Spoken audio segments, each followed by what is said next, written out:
Hi there, it's Friday, March 27th, and I'm here with part 8 of 10 with Isis in the Oracle book by Alana Fairchild. And I hope that these have helped you. And if not, that's okay too.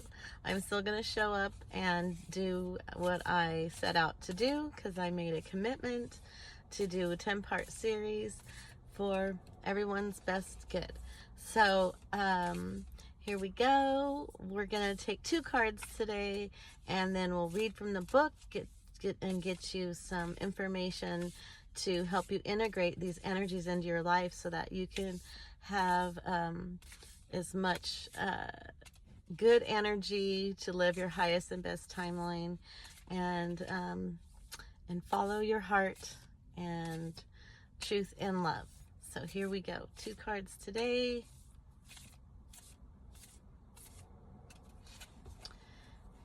And wow. First one is Magic and Ritual, Crafting Sacred Practice. This one might have come up before, but anything that repeats is worth repeating. And Key of Life, spinning the Ankh, the Key of Life. So awesome. I'm liking it already. Bottom of the deck, Divine Destiny, Path of the Divine Warrior. So I have to think that everybody watching this and that's following along is definitely on the path of the Divine Warrior. So good for you. Keep up the good work. And meanwhile, we're going to read these 2. And the first one is Magic and Ritual, Crafting Sacred Practice. I've certainly been trying to do that every day, just to have some kind of normal ritual to connect to the divine every day, and to reconnect to my heart, and to make sure that I'm grounded and strengthening my pillar of light. Speaking of pillar of light, so all right, hang in there with me. I hope you take the time to stick with me and listen. So this will be on page 102. And the time that you're taking right now to listen to this message is something that you're doing for yourself. And so good for you for taking a minute out to really take time to connect with your inner world and to the divine, and to strengthen your own pillar of light so that you can walk strongly and more sovereign in this world, from your heart, from a clear place of a clear head and a clear heart. Effect in the external world can be created through inner practice. Magic and ritual can support your divine path now in the physical world, and you are encouraged to enhance your power with regular practice. The results that you experience will encourage you to continue with the practice as you grow in power, grace, love, ability, and wisdom, and apply your inner beauty to transform the outer world, which is what I'm trying to do. For us to grow empowered and potent on the path of ancient feminine power, we need to honor our knowing and being and cultivate sacred practice. Sacred practice becomes the habit of growing our spiritual power.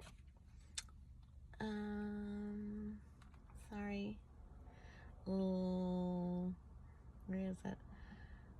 And consciousness. Like a garden needing regular care and watering to blossom and flourish, our inner garden of the soul, where our creativity, joy, spiritual gifts, and bliss bubble away, also needs our regular attention. Coming to our practice takes strength and inner will. Even though it can feel amazing, we still have to wake up, set aside time, discipline ourselves to show up for our own inner growth. And let me just tell you that I do not always feel jazzed to do it. Sometimes I kind of have to force myself because I might, be feeling some kind of way. So you don't have to wait until you feel like, oh, I want to connect to the divine. Sometimes in your darkest times is when you need it the most. So even when you're having a really rough time, that's the time to take out your sacred power and sit with the divine and reconnect really strongly. And the desire and discipline together help us engage with our practice regularly, and we can grow so fast it can be quite shocking. Okay, so let me look here. So choose whatever feels right for you and just integrate it into your everyday. It could be anything. There's no rules. Let me read you the incantation for sacred practice. Okay? You can say this incantation, an excerpt from the ritual, that they have a ritual for you if you are so inclined, but I'm not going to read that because I want you to develop your own. And as part of your practice every morning, so start your day this way, and just take little steps. It doesn't have to be fancy. So here is the incantation for sacred practice. I am, I am, I am. I am the light divine. I am the love sublime. I am the peace beyond space and time. I am, I am, I am. And that's it. So I really hope that helps you. I know it helps me. So next we're going to read the Key of Life, Spinning the Ankh. And I think that's going to be really worth waiting for. So page 84. Okay. The key of life is the mysterious Ankh, the looped cross held in the hand of Isis. This mystery is opening to you now. The Ankh portends new life being born through you now. It could be in a creative sense or in a physical sense in terms of health, or a child that wishes to be born, or a new project that needs to be created in service to humanity. This new life being born in whatever form will enrich your life, bringing you more into wholeness and fulfillment. Let it happen.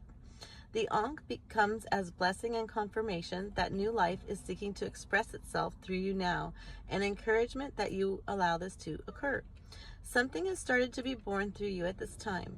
See it through, beloved. Don't let it struggle to survive from lack of attention or care, or a belief that it will not be enough in any way, or that it will be too hard to handle once created. The Ankh says that life will prevail and your creation will come to pass. Do not give up on your creative destiny. Stay with it. You are flowing in the right direction, and you have spiritual support from the unseen worlds. If you're unsure of what your creative destiny may be, or unaware of the exact nature, remember that sometimes the creation will be a project or an object or a relationship, sometimes even in a new way of thinking that is wise and heart-centered and will be available for others to draw nourishment from as an alternative to more destructive and addictive thought patterns which humans can struggle with from time to time. There's one creative process common to all of humanity, that is the birthing of the soul light into form. No matter what other forms of life are being created through you now, the mystery of the Ankh reveals that you know for sure that you are growing spiritually at this time to allow more of your soul light into your life. And I think that goes really well along with this card, because in developing your spiritual practices, you are creating something new, because you're co-creating with the divine through just having a sacred moment with the divine and connecting. That's where the creative energy flows. Okay, and so if you want to read the ritual, you'll have to go get this book. I am going to read the incantation of the Ankh, and then you can look up a ritual yourself or get this book. And so, say this incantation to bring protection and blessing to any project, endeavor, spiritual, material, or otherwise. Cross of life, cross of light, protects me through darkest plight. Held within the Isis womb, new melody of my soul tune. Safely held in the loop unbroken, till it is time for new life to break open. Beautiful message, and I'll see you soon for part 9 of 10. We're just about to wrap up the series, and I have no idea what's coming in after, but we'll just have to wait and see what the divine has for me next. So take good care of yourself and each other, and I really hope this helps. Bye.